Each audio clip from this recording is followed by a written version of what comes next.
¡Ay! Y ahora sí, cuñadas, a tomar mucho tequila. México, una tierra donde el tiempo ha tejido una historia milenaria, una ciudad donde los sueños del pueblo no se rinden. Hoy te invitamos a recorrer un viaje apasionante a través de los siglos, conocer los orígenes, los desafíos, las luchas y los triunfos que han forjado el alma de una nación única en el mundo. Hola, soy Jennifer Shazit y junto a mi equipo, conformado por Michelle Tailí, Tania Caguanzi, Isabela Vázquez, Brandon Iván y Carlos Fidel, daremos un viaje al tiempo. Acompáñanos. Con un trago de tequila.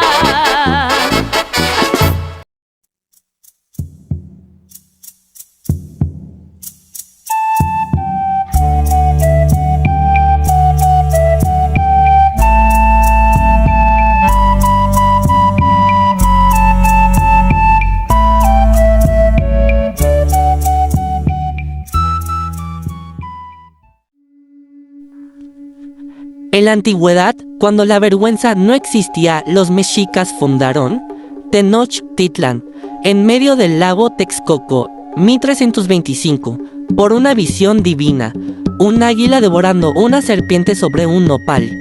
La primera civilización fue la Olmeca, de 1200 al 400 a.C. Fue la civilización madre y se desarrolló en Veracruz, Tabasco. Después surgieron los zapotecas y mixtecos, en Oaxaca, destacados por su arquitectura y su escritura.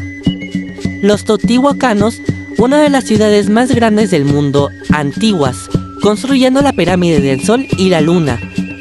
Los mayas, que tuvieron avances matemáticos de los calendarios y los jeroglíficos. Los toltecas, guerreros y constructores de Tula. Por último, los mexicas o aztecas, que fundaron Tenochtitlan. Esto dominó gran parte del centro. Pero todo esto acabó cuando en 1519 Hernán Cortés fue a explorar las tierras por problemas de comercio. En España, esto ocasionó la búsqueda de nuevas rutas, pero por un mapa que estaba mal. Cortés desciende en la playa de Veracruz, confundiendo América con India, pero al ver nuestra gran riqueza decidieron conquistarnos. Cuando los españoles llegaron, los mexicas pensaron que eran dioses, hasta que vieron que también se peleaban por muchas tonterías, formando una alianza con los enemigos de los mexicas. Tras varias peleas, Tenochtitlan cae el 15 de agosto de 1525, marcando el fin de una gran era. Ahora de extra les dejaré un pequeño y fácil juego de ahorcado para resolver entre todos.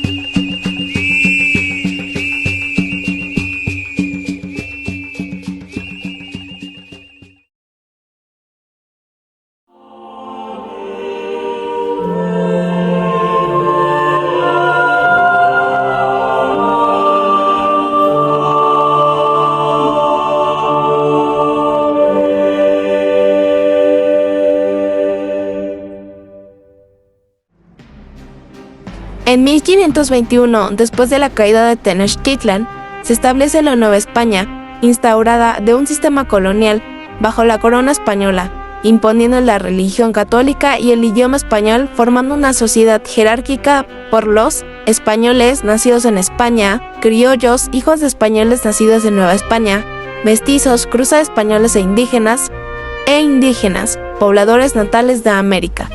En la Nueva España había dioses sociales para todo, hasta para sufrir impuestos. Tenía una economía basada en la minería, principalmente la extracción de plata y la evangelización. Para ello se construyeron iglesias, palacios y universidades. Gracias a la desigualdad social y económica, las influencias de ideas ilustradas, la Revolución Francesa e independencia de las 13 colonias, las reformas borbónicas y la crisis de España por invasión napoleónica, Miguel Hidalgo junto a Ignacio Allende, Juan Aldama, José María Morelos, Vicente Guerrero, José Ortiz de Domínguez y Agustín de Iturbide formaron un grupo en el que planearon rebelarse junto a los españoles, dando inicio al Grito de Dolores el 16 de septiembre de 1810. Avanzando con un ejército, pero sin estrategia militar clara, fue derrotado y fusilado. Después, en 1811, José María Morelos organizaron un ejército más disciplinado, convocado el Congreso de Chilpancingo y redacta los sentimientos de la nación, pero fue capturado y fusilado. En 1821, Agustín de Iturbide elaboró el Plan de Iguala, al que se sumaron los insurgentes al mando de Vicente Guerrero, y teniendo el interés en 3 casos: la independencia, la unión de la población y la religión. Así formaron el Ejército Trigarante. El 27 de septiembre de 1821, el Ejército Trigarante entró victorioso a la Ciudad de México, y un día después se firmó el acta de la independencia definitiva. Ya los caché. Como veo que algunos no me están poniendo atención, les dejaré otro ahorcado para que lo resuelvan.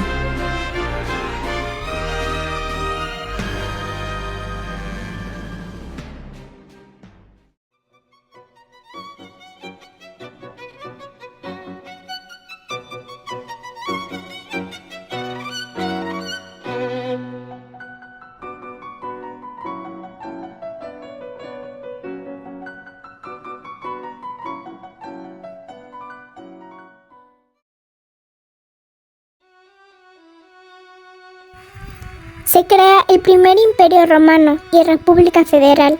El 18 de mayo de 1822 se propuso coronar a Iturbide, pero tras un año de desigualdad no cesaba. Por tal motivo, Antonio López de Santana se levantó en armas. Iturbide, al no contar con el apoyo, se obligó a renunciar. Fue desterrado, apresado y fusilado. En 1836, los colonos angloamericanos en Texas se rebelaron y proclamaron su independencia de México. Luego, en 1845, Estados Unidos anexó a Texas. La guerra comenzó cuando Estados Unidos quería expandirse e intentó comprar California y Nuevo México. Pero México se negó, dando inicio a la guerra, pero terminó en 1848 con el Tratado de Guadalupe. Con este tratado, México tuvo que dar más de la mitad de su territorio, reconocer a Texas como parte de Estados Unidos, aceptar el Río Grande como frontera.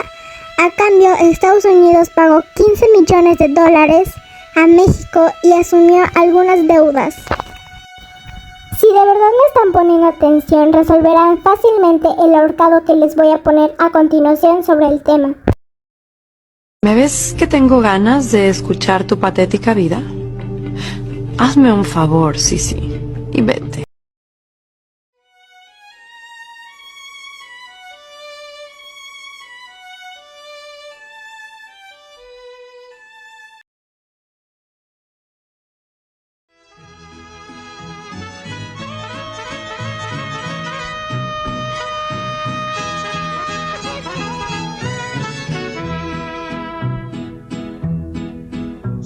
Leguas el caballo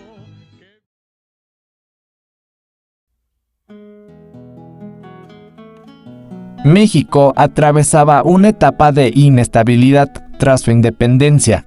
Tenían constantes enfrentamientos los liberales. Querían una república federal, laica y con reformas económicas.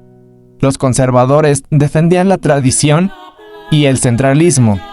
En 1854, con el Plan de Ayutla, los liberales se levantaron en armas contra Antonio López de Santana y lograron su renuncia en 1855. Las principales leyes de reforma fueron: Ley Juárez, 1855, establecía que todos los ciudadanos serían juzgados por las mismas leyes. Ley Lerdo, 1856, obligaron a la iglesia a vender sus tierras para crear un medio campesino con tierras. Ley Iglesias, 1857, prohibía a la iglesia cobrar servicios religiosos a los pobres. Constitución de 1857, establecía un estado liberal, federal, laico y con garantías. La promulgación de la Constitución en 1857 provocó la guerra de reforma entre los liberales y conservadores en 1858 a 1861. Benito Juárez lideró el bando liberal. En 1861, los liberales ganaron la guerra. Esto ocasionó la separación de la Iglesia.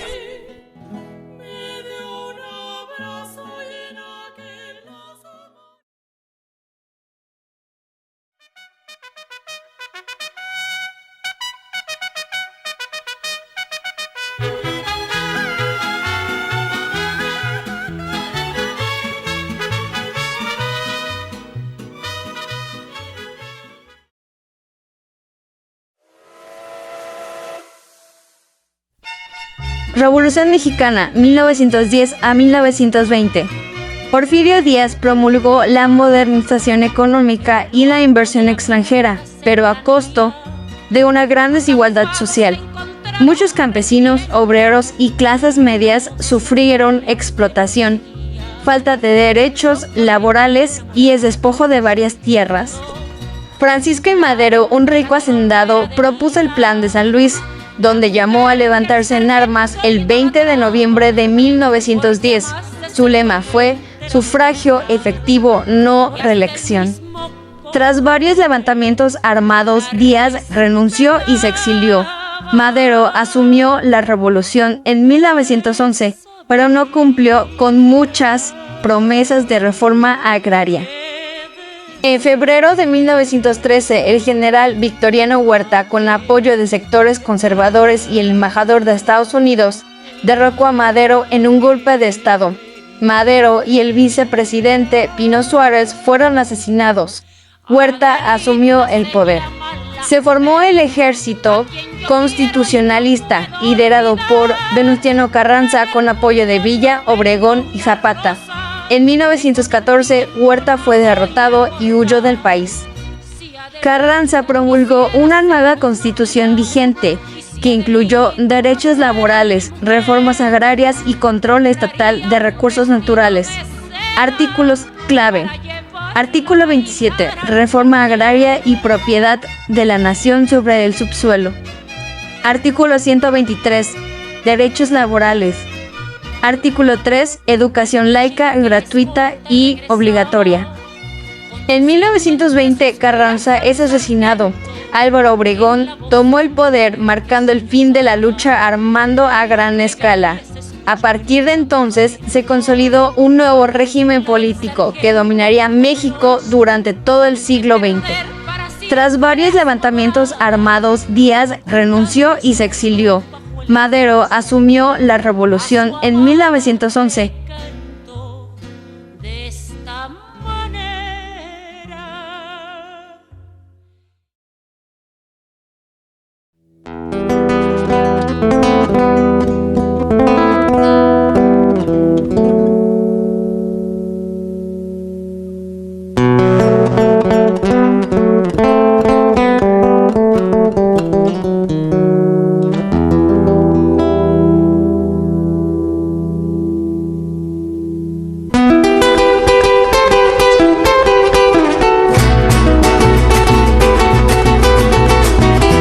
Soy un hombre muy honrado que me...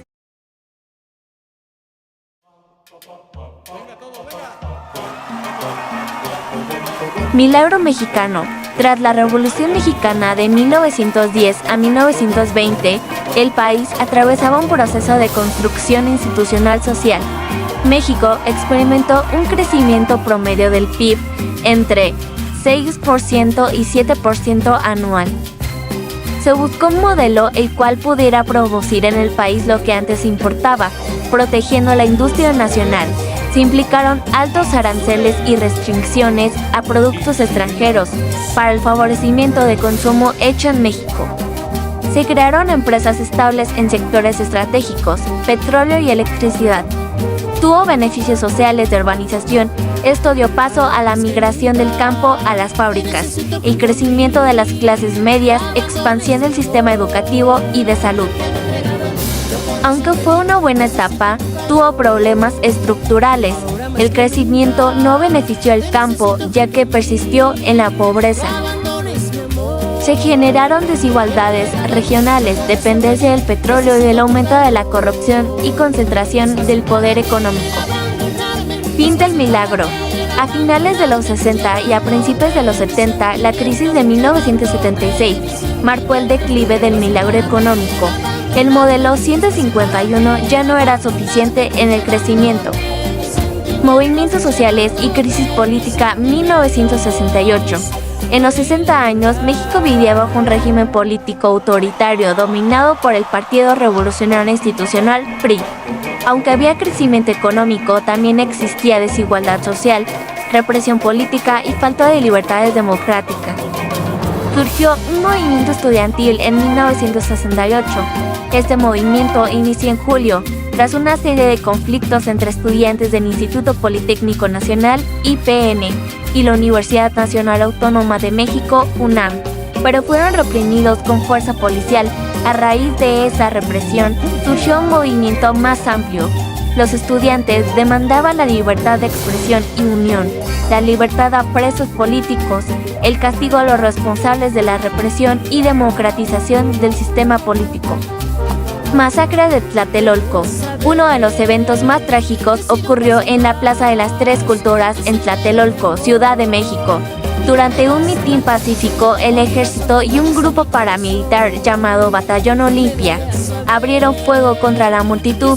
No hay una cifra oficial, se estima que murieron entre 300 y 500 personas. Consecuencias del 68. Desprestigio del régimen del PRI, aunque se mantuvo en el poder. La erradicación de algunos movimientos sociales. Fin del dominio del PRI. El PRI, fundado en 1929 como PNR, Político Nacional Revolucionario, gobernó México sin interrupción durante más de 70 años. El PRI consolidó un régimen autoritario, con fachada democrática, conocido como dictadura perfecta. A partir de los 80, México enfrentó una crisis económica y una creciente presión social. La sociedad civil, como el PAN y el PRD, comenzaron a exigir elecciones más limpias y transparentes.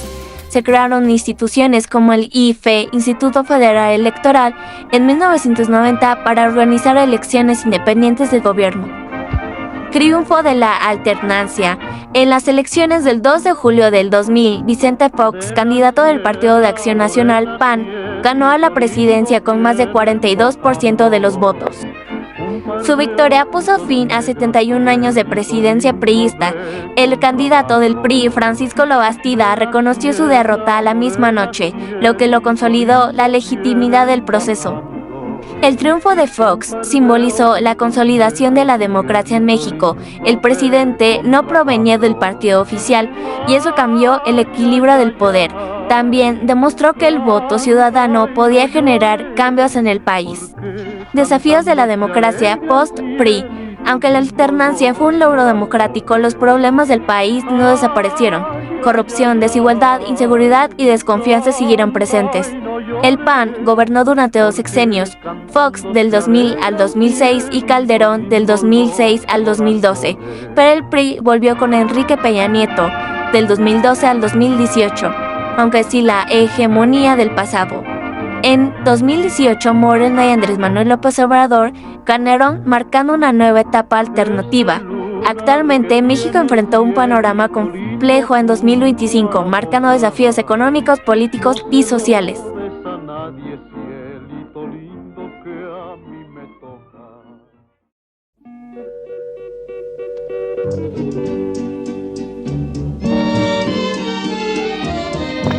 En conclusión, la historia de México es un relato profundo de resistencia, transformación y construcción de constante identidad. Desde la grandeza de Tenochtitlan, capital del Imperio Mexica, hasta la llegada de los españoles en el siglo XVI, que marcó el inicio de la conquista, la destrucción de los imperios indígenas y el establecimiento del virreinato de la Nueva España. El siglo XIX fue una época turbulenta pero decisiva, la lucha por la independencia de 1810 a 1821, dando paso a un México libre pero inestable, afectado por guerras internas, invasiones extranjeras y luchas ideológicas entre liberales y conservadores. La reforma y la intervención francesa consolidaron al país como república laica y el porfiriato modernizó la economía, aunque a costa de desigualdad social. La Revolución Mexicana de 1910 fue el punto de quiebre fiebre, dando origen a México moderno. Surgieron importantes reformas agrarias, laborales y educativas, así como una nueva constitución en 1917. En el siglo XX, México vivió un periodo de autoritarismo del PRI, dando paso al crecimiento económico, crisis financieras y apertura democrática. En el siglo XXI, México enfrentaba grandes retos: violencia, desigualdad, corrupción y crisis medioambientales. México moderno es el resultado de una historia de conquistas, luchas y esperanzas, con una identidad mestiza única que sigue evolucionando. Prácticamente la historia de México es una telenovela de 500 años. Diciendo esto, damos por concluida la asombrosa transformación de México. Hasta la próxima. Bueno, y como dijo mi ex, hasta aquí llegamos. Goodbye. Na na na, come on. Na na na, come on.